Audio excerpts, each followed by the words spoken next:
Witam po raz kolejny wszystkich zainteresowanych katastrofami morskimi, ci, którzy gdzieś kiedyś na statkach pływali, żeglowali. To wspaniały temat, powiem to z własnego doświadczenia. Mówiliśmy już o Titanicu, a dzisiaj chciałem powiedzieć o takiej innej tragedii z 1945 roku, czyli to jest temat dotyczący końca II wojny światowej. Chodzi mi o zatonięcie statku Wilhelm Gustloff.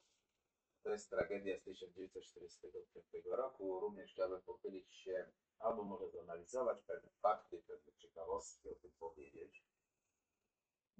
No, zatonięcie niemieckiego statku Wilhelm Gustloff to jest największa katastrofa morska w historii pod względem liczby ofiar.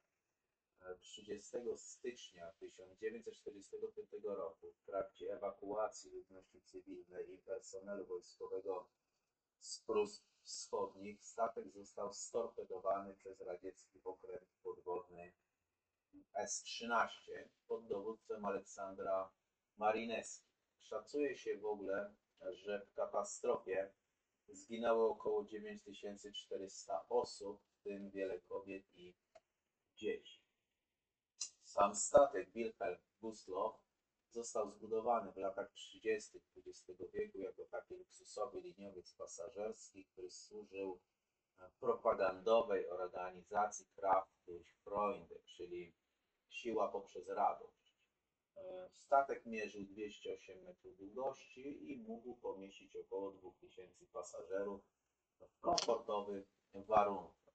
Podczas II wojny światowej statek został przekształcony w pływający szpital, a później był używany do transportu wojska.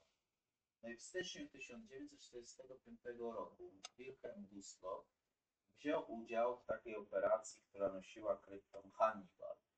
To była jedna z największych operacji ewakuacyjnych w historii, która miała na celu ratowanie niemieckich uchodźców przed nacierającą Armią Czerwoną. No i 30 stycznia 1945 roku Wilhelm Gustloff opuścił port w Gdyni. Tak na marginesie, w czasie II wojny światowej Gdynia nazywała się Gottenham, czyli port Gotów. Na pokładzie wówczas znajdowało się ponad 10 tysięcy osób. Choć jego oczywiście oficjalna pojemność wynosiła jedynie 1865 pasażerów. Na statku znajdowali się żołnierze, członkowie załogi, ranni, a także tysiące kobiet i dzieci, które uciekały przed radziecką ofensywą.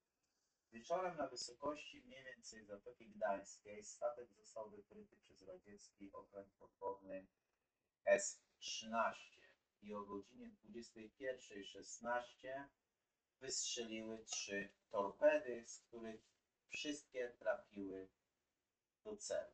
Uszkodzenia spowodowały szybkie zalewanie przedziałów, a chaos na pokładzie w ogóle przy tak potężnej liczbie osób utrudnił ewakuację, więc statek zatonął w ciągu niecałej godziny.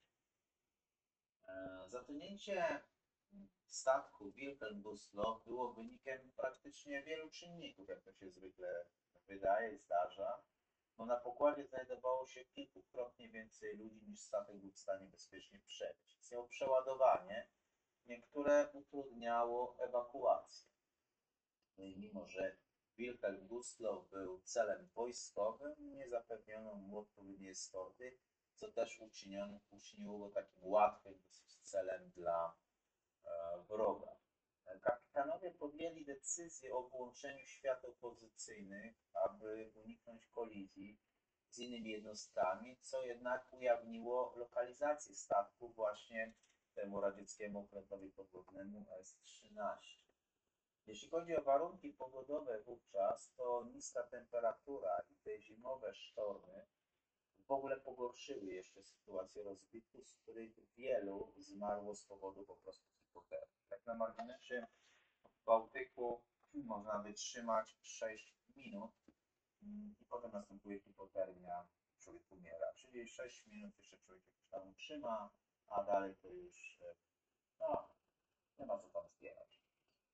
Jeśli chodzi o takie ciekawostki historyczne z tego zdarzenia z 1945 roku, no to szacowana liczba ofiar to jest około 9400 i to czyni właśnie, jak już wspominałem, tę katastrofę najtragiczniejszą w historii żeglugi morskiej. Co ciekawe, to jedna z tych torped wystrzelonych przez ten okręt podwodny S-13 miała napis „Za ojczyznę”. I mimo ogromnej liczby ofiar, kilka dzieci ocalało dzięki jej bohaterskiej pomocy i załogi, i pasażerów. Katastrofa Wilhelm Gustloff stała się symbolem upadku III Rzeszy i jednocześnie tej tragedii wojny, bo zatonięcie Wilhelm Gustloff pozostaje wciąż jednym z najmniej znanych takich epizodów w II wojnie światowej, częściowo też z powodów politycznych napięć w okresie powojennym. Sam wrak statku leży na głębokości 45 metrów w Bałtyku i jest chroniony jako mogiła wojenna i nie można go wydobyć. Natomiast katastrofa podkreśla tragiczne skutki wojny dla ludności cywilnej i konieczności pamięci o ofiarach konfliktów zbrojnych. Współczesne badania i dokumentacje, takie jak filmy, książki, pozwalają na upamiętnienie tej tragedii, no i lepsze zrozumienie tego całego kontekstu historycznego. Szczerze mówiąc, historia Wilhelma Gustloffa to takie przypomnienie o ludzkim cierpieniu w czasie wojny oraz odpowiedzialności za ochronę ludności cywilnej, no i jego zatonięcie stanowi przestrogę przed skutkami konfliktów zbrojnych, no i potrzebą poszanowania życia ludzkiego praktycznie w każdej sytuacji.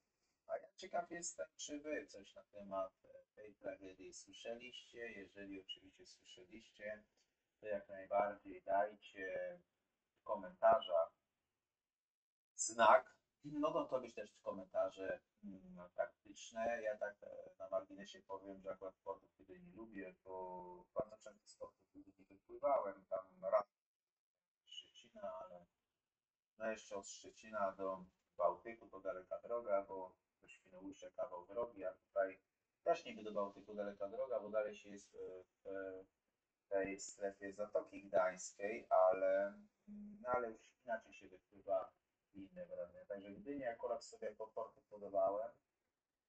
Poza tym Zatoka Gdańska to skrywa bardzo dużo wraków. Kiedyś też tam czytałem dosyć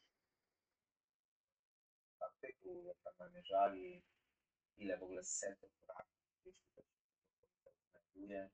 Jest to wręcz sprawa niewyobrażalna. Ale dajcie znać w komentarzu, czy coś o tej tragedii słyszeliście. Za każdy komentarz będę wdzięczny. Pozdrawiam wszystkich serdecznie, trzymajcie się.